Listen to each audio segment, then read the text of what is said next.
All right, remember, you can pause at any time if I'm going too fast. If you need to take notes, fast forward or rewind if you need to hear what I said again. And please make sure you're taking notes, so get your pencil and notebooks ready. Here we go. We are continuing our lesson study on the 6 different types of energy. And today we're going to cover sound. So get your notebook ready. We're going to copy down our lesson goal. Our lesson goal is as followed. Number 4, I know how sound is created and how pitch relates to sound.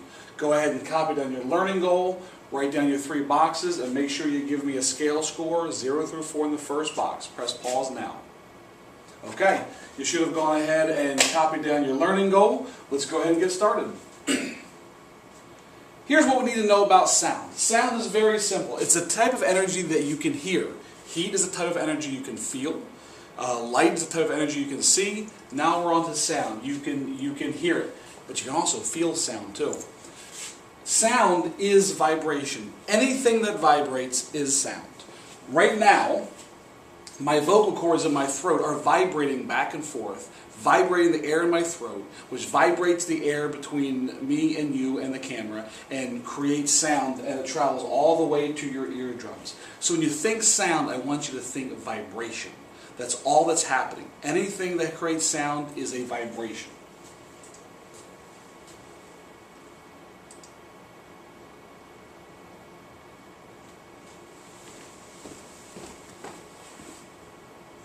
Slinkies are perfect for showing how sound waves travel through the air. No kidding. Take a look at this. Watch.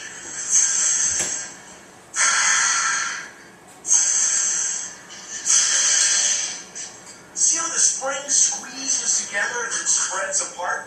Well, the same thing happens in air with air molecules. The sound waves make the air molecules squeeze together.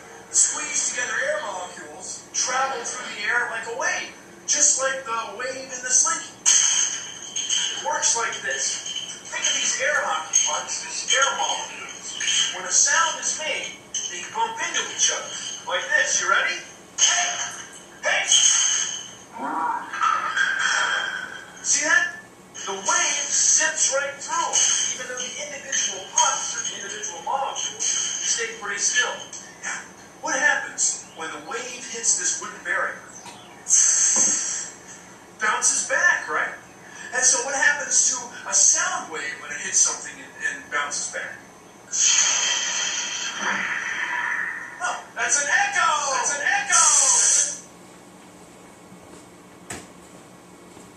So the part I want you to pay attention to is when he had the air hockey pucks. You notice that when he talked, when he made a sound, the individual air molecule didn't travel across the room. When I speak to you, the sound wave does not travel from my mouth to your ear. Instead, it vibrates an air molecule. And each air molecule vibrates the one next to it, and vibrates the one next to it, and vibrates the one next to it, until it gets all the way across the room to your ear. Now, here's what I think is cool. If you've ever learned a little bit about sound, you may have heard of something called a sonic boom. A sonic boom is when an airplane or a spaceship travels so fast, faster than the speed of sound.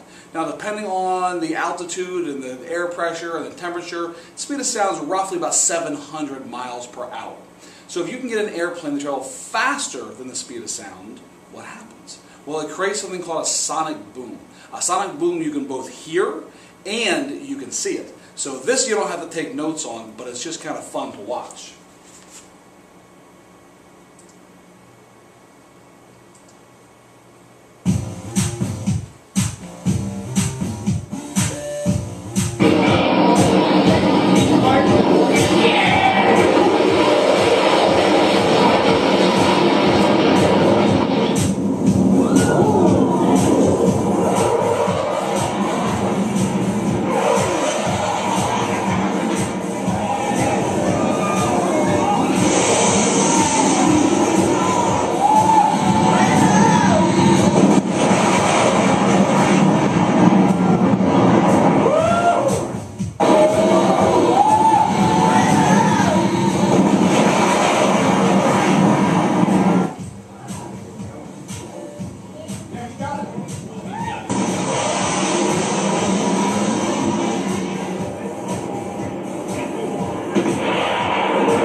so that part was just for fun. Let's get into what you need to know about sound. This is the part you're going to want to take notes on. The important thing to know about sound is something called pitch. Now, you may have talked about this in music class if Dr. S tells you you're off pitch or to sing on the right pitch.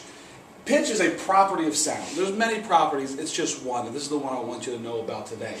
You've heard the term high pitch, low pitch.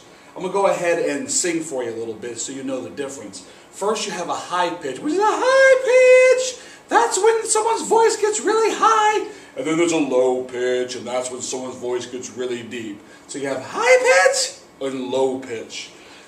Pitch depends on how fast the object vibrates. Now remember, we said sound is nothing more than an object vibrating. So if you make the object vibrate quickly, you get a high sound. My vocal cords are vibrating very quickly. But if you slow down the vibrations, then you get a low pitch. The vocal cords in my throat are vibrating slowly, causing a low pitch sound. So here's what I want you to make sure you write down. Fast vibrations equal high pitch, and slow vibrations equal low pitch. Make sure you copy that down. Now, something fun you can do at home, I made myself a little guitar. And all I did was strung a rubber band up with a pen, and I want to make sure you can hear what high and low pitch sounds like. So if you look at my guitar, hopefully you can hear this. I put my finger up high and pluck it. Make sure you can hear that. Low pitch sound. Now listen.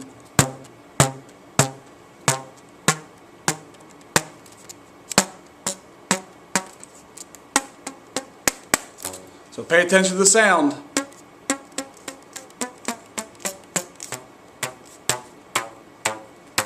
All that's happening is as I move my finger up and down, I'm causing the rubber band to either vibrate quickly or vibrate slowly, making the pitch change in my homemade guitar. So here's what you need to do today.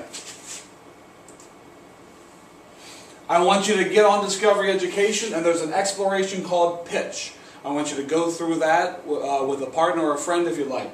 Then I want you to look at the glossary term. There's three I want you to look at. There's one for sound energy, and one for pitch. Once you've done all those, and remember, you're always welcome to do more. If you want to do a reading passage or some videos, go ahead. But these are the ones I want you to do. Once you've done those, I want you in your own words. I don't want you to copy the definition. I want you to tell me, be ready to discuss with me, what is sound energy? And then, I want you to give me an example of a high-pitched sound and a low-pitched sound that you hear in your daily life. Don't give me the example you saw on the movie or something that Mr. Ware did. I want you to think of your own. Try and be creative. If you have any questions, you can ask me now. Otherwise, get to work.